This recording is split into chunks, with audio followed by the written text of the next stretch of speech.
Florida Panthers are proud to select from Tampere, Finland, Aleksander Barkov. You can feel the arena thunder under your feet, hear every slap shot ricochet off the glass, even taste the frozen mist in the air. Yet the man tugging every invisible string never raises his voice above a murmur. Aleksander Barky. Barkov is hockey's ghost composer, a 6'3" maestro who glides through bedlam like a violinist in a mosh-pit.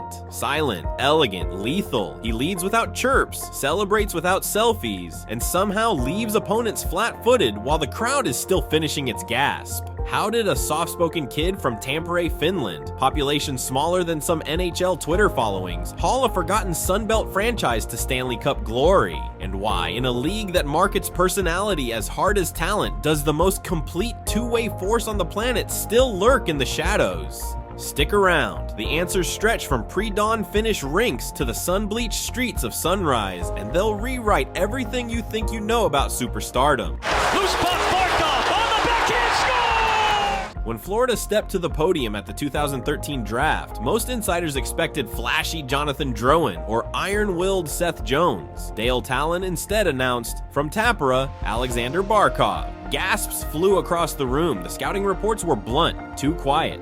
Euro softness, injury red flags. One columnist quipped that Barkov's interviews were shorter than his surname. Yet deep in Panthers HQ, scout Scott Luce slammed his fist in triumph. He'd logged 40 flights to Finland because he saw a teenager already processing the ice 3 moves ahead. That cerebral edge, Luce swore, would age like wine, but the hockey world doubted. Could a mute maestro really survive the trash talk cauldron of North America? Keep that skepticism in your back pocket. We'll revisit it when the doubters eat crow. They questioned his voice. They hadn't yet heard his game speak. Barkov has a step, in on Stalock, Barkov shoots and scores! Tampere is ash gray in winter, its rinks glowing like outposts on the moon. Vladimir Barkov, a former KHL center, had rink keys and a single rule for his son: defense before daylight. Little Sasha skated circles at 5 a.m., tracing imaginary passing lanes instead of hammering slap shots. Wider European ice forced him to scan, think, glide, cultivating a panoramic hockey IQ. Finnish national coach Erkka Westerlund soon noticed. While other 14-year-olds chased highlight goals, Barkov drilled face-off angles and stick-lift timing. By 16 years, 9 months, he became Liga's youngest goal scorer, then promptly spent the next practice solely on back-checking routes. The blueprint was set. Offense grows out of responsible soil. Europe had given him vision. Now North America would test its clarity. Huberdeau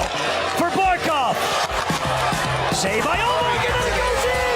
Barkov! His first Panthers camp felt like landing on Mars. Reporters wanted sound bites. Barkov gave commas. Yet in Game 2 of his NHL life, the 6'3" rookie slid behind Dallas coverage and tucked home his debut goal. He didn't celebrate loud. He just tapped gloves and skated back, cheeks flushed. The silence was louder than a roar. 2 seasons later, the hush shattered. Tied in a shootout versus Washington, Barkov drifted in, dragged the puck between his legs, and roofed a jaw-dropping winner.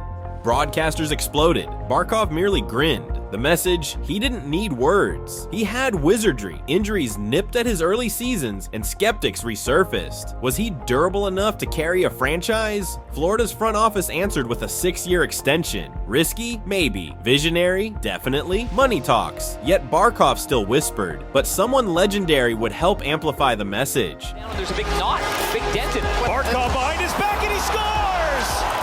Aleksander Barkov! Enter Jaromir Jagr, hockey's Benjamin Button. The 44-year-old legend requested Barkov on his wing and became both mentor and hype man. Practice ended. Barkov stayed. Jagr smirked. "Kid, you skate until the janitor flips the lights." Barkov did, and the numbers followed. Defensive goals above replacement soared from -3.2 to +9.1 within 3 seasons. Analysts who once mocked his quiet demeanor now built heat maps glowing Panther red around Barkov's stick-checking zones. He was suffocating top lines, winning 55% of faceoffs, and nudging line mates' shooting percentages north of 12%. Suddenly, local billboards read, "Quietly elite." Yet even brilliance needs formal recognition, and that would arrive in the captain's patch. A letter stitched on his chest would echo louder than any speech. September 17th, 2018. Panthers management handed the C to a 23-year-old who despised microphones. Critics scoffed again. Captains rouse armies. Barkov barely roused decibels. Coach Bob Bowner counterpunched with a story. One frigid February morning, he showed up at the rink at 6:30 a.m.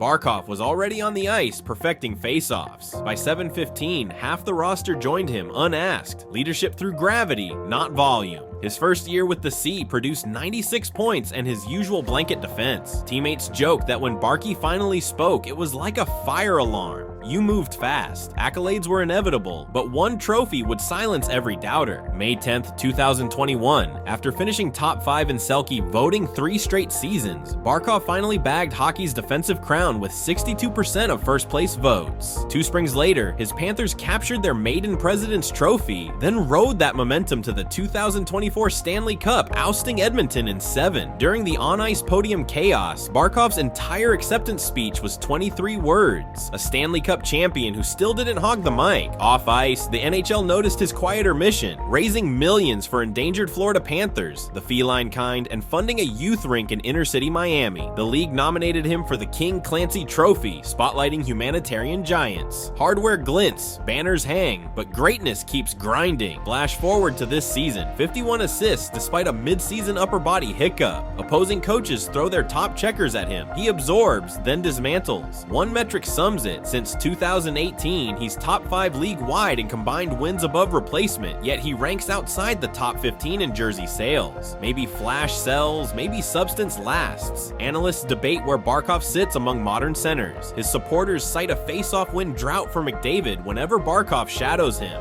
Critics say market-size masks value, but every stat screams the same verdict. Quiet thunder is still thunder, which brings us to the anatomy of that storm. Picture 6 feet 3 inches, 215 pounds, gliding like silk. Barkov's stick isn't a weapon, it's a key, picking locks without tripping alarms. He averages just 12 penalty minutes per year, astonishing for someone tasked with shutting down Matthews, Crosby, and McDavid nightly. Add a 55% face-off clip and 22 minutes of ice. Territory usually haunted by defensemen, not pivots. Advanced tracking chips reveal he covers 10% more defensive zone ice per shift than league average. His favorite maneuver? A blindside stick lift followed by a one-handed outlet pass that sparks odd man rushes. Teammates call it the bark and dash. No swagger, no social media stunts, just ruthless efficiency. Aleksander Barkov owns a Selke, a Stanley Cup, a captain's patch, and trophy cases full of analytics love, yet he can stroll through a Miami Publix undisturbed, buying cereal like the neighborhood substitute teacher. When the league hands out hype, it usually rewards the loud, the flashy, the meme-worthy. Barkov answers with a raised eyebrow, a perfectly timed stick lift, and a scoreboard that suddenly flips while no one is sure who pulled the trigger. Maybe that's the secret. Real dominance doesn't need a drum roll. It glides past, collects the puck, and erases your top line before you finish blinking. So here's the question we'll leave echoing in the rafters. Is the NHL overlooking a generational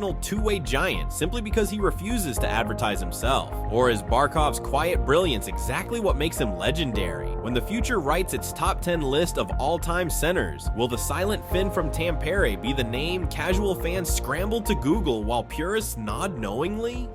Sound off below with your verdict, smash that like if understated greatness is your currency, and tap subscribe so you never miss the stories that slip under hockey's noise floor. Because sometimes, the loudest statement in sports isn't a scream, it's a whisper that's winning everything in sight.